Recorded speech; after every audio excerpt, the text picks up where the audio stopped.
Manos: The Hands of Fate is apparently the worst movie of all time. If you haven't seen it, you've probably still heard about it. It leads the pack of Putrid Puke, being one of the biggest bad movie underground cult hits ever made. And there's a reason for that. Manos is hypnotically compulsively watchable for how unbelievably bad it is. This actually might be a harder review to make than I originally thought, simply because it's kind of beyond description. Like, how the f can I tell you how horrible this shit is without you sitting through the hour-long experience of it yourself? We have searched everywhere.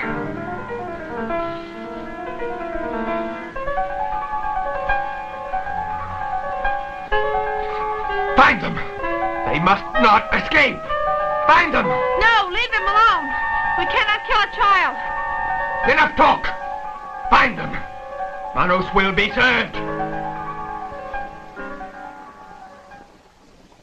Well, I'm gonna try my best. So, first, a backstory to the madness. The writer and director was Harold P. Warren, an insurance and fertilizer salesman. Yeah, that's not a joke. He actually sold shit as his day job, which somehow makes stuff like this make a whole lot more sense.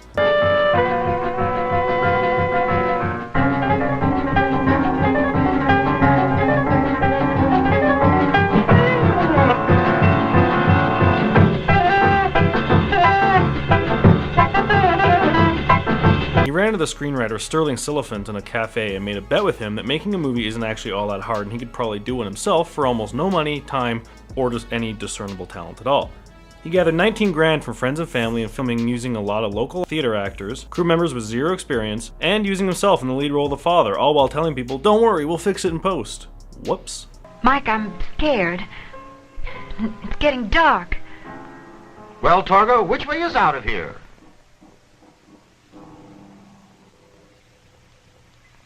There is no way out of here. It will be dark soon. The film was released and the screening went so badly most cast and crew members snuck out before it was even done, embarrassed for being associated with such a nonsensical pile of shit. But it gained notoriety, especially when Mr. Science Theater 3000 declared it as the single worst movie ever made, and for once, the hyperbole may very well be accurate. It's literally a textbook example of how to do everything wrong when making a movie. Scenes drag on endlessly, repeatedly showing plot points and characters that have nothing to do with anything, like a couple constantly making out in a car. Again? How many times do you have to be told? Like, wow. Oh, hell. Have a heart, will you? Go chase that other couple. What other couple?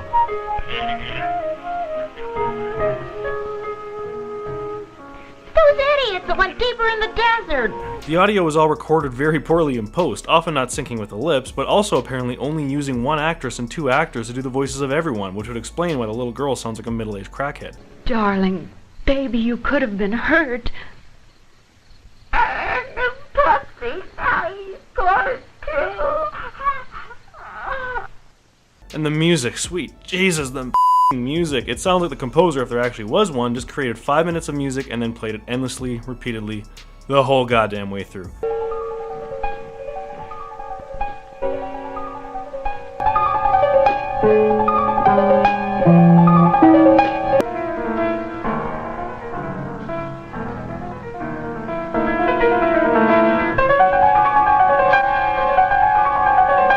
Camera work and lighting are hilariously embarrassingly novice, often difficult to see anything, and the editing, which was apparently finished in just 4 hours, is just priceless. See, when you make a movie, the director says action, and then usually the actors all wait 3 seconds before starting, and then the director will wait 3 seconds to say cut when the scene is done. These gaps are there so that you don't accidentally cut anything off in the beginning or end when recording. I mean, it makes sense, right? But most of the shots in Manos seemingly keep the 3-second break before and after, so you'll sometimes see actors standing around briefly before actually acting, or sitting there looking like a dig muncher before any dialogue pops out.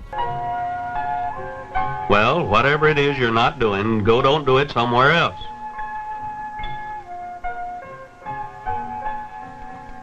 Why don't you guys leave us alone? Come on now, no wisecracks. Just go on home.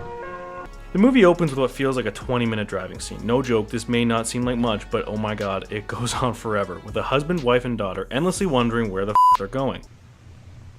I could have sworn we didn't make a wrong turn. You must have. Where did the road go? No need to get upset. We'll find it. Eventually they reach a desert house tended by Torgo, a twitchy, weird little bastard who has a great habit of repeating the same dialogue over and over and over and over and over and over and over again. I am Torgo.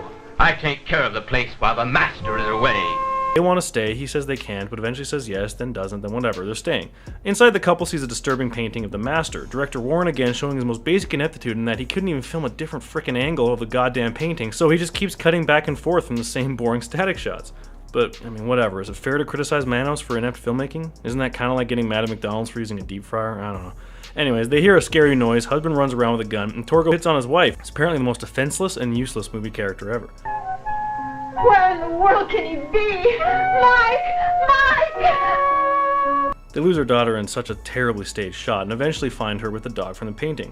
Finally, halfway through, the movie reveals the master, a creepy-looking weirdo with a dozen wives and a big cloak with hands painted on it. They try and escape, but Torgo whacks the husband to sleep and ties him up to a tree in a shot that goes on, if not forever, certainly within whacking distance of forever.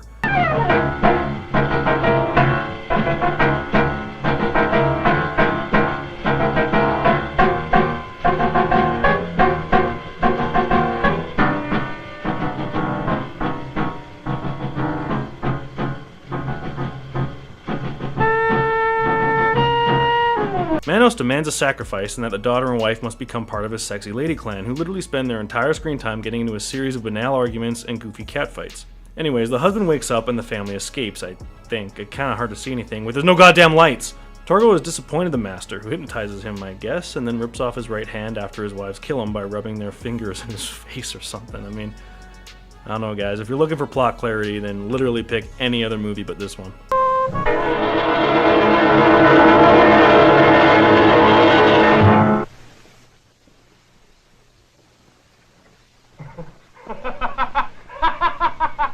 This leads to two of the funniest and most infamous scenes. The family runs into a snake and shoots it, with the shot clearly being plucked from stock footage, but apparently was actually from a frickin' Disney documentary. We'll have to go back. Okay. It might be the safest place, especially since they're out here looking for us. Daddy, I'm scared. Where's my puppy? Please, Debbie, not now. This gunshot is heard by the two cops, who decide to investigate it, and please, just watch it how closely they investigate.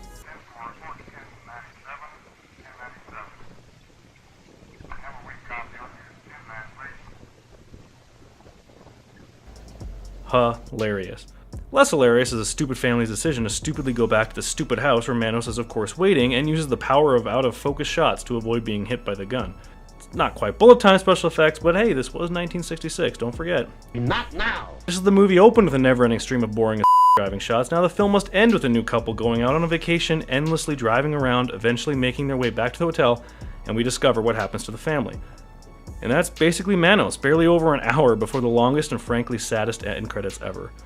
Now when I mentioned it being hypnotic, I really meant it. Despite being the most poorly paced and possibly dullest film ever made, it really does have this bizarre train wreck fascination to it, kinda like if Ed Wood and David Lynch had a horribly disfigured child together.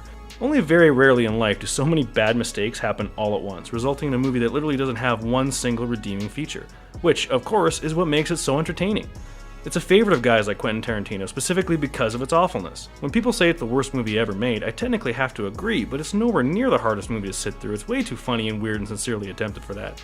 Row, row, row your boat gently down the stream. Merrily, merrily, merrily, merrily, life is but a dream. Merrily, merrily, merrily, merrily, life is but a dream. Merrily, merrily, merrily. Hell, I'd rather watch this crap than mediocre direct from 2017 like XXX2 or Underworld Blood Wars any day of the week. At least Harold P. Warren had a vision and tried his best, which is more than you can say for a lot of shit these days. If you ever want to attempt watching Hands the Hands of Fate, because yes, that's what Manos translates to, then understand there will be flabbergasting moments of hair-pulling irritation and that f***ing music will haunt your nightmares for years. However, if you can get past all that, then this movie actually does deserve the cult status it has. In terms of filmmaking, it's obviously a zero-fry movie, no doubt about it, but because it's still kind of enjoyable and fascinating as shit, I'll give it 1 fry out of 5. I am Michael. I take care of the place while the master is away. You have failed yourselves.